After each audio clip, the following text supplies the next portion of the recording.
তৃণমূলকে একটাও ভোট দেবেন না। মা কাকিমা জেঠিমাদের বলছি, তৃণমূলকে একটাও ভোট দেবেন না।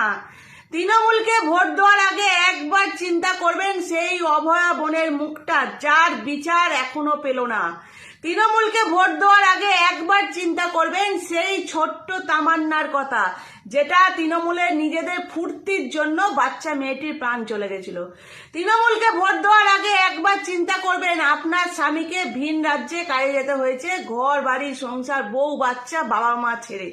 তৃণমূলকে ভোট দেওয়ার আগে একবার চিন্তা করবেন আপনার ঘরের শিক্ষিত ছেলে মেয়েটাকে বেকার ভাতার লাইনের রাস্তায় দাঁড়াতে হয়েছে।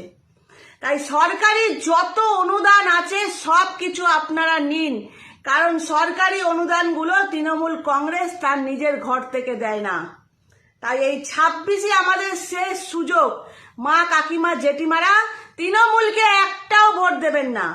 যদি তৃণমূল এই 26-এ জেতে, না জানি আমাদের পরিবারের কত লোককে রাস্তায় দাঁড়াতে হবে, আমাদের পরিবারের কত লোককে ভিন রাজ্যে চলে যেতে হবে কাজের জন্য।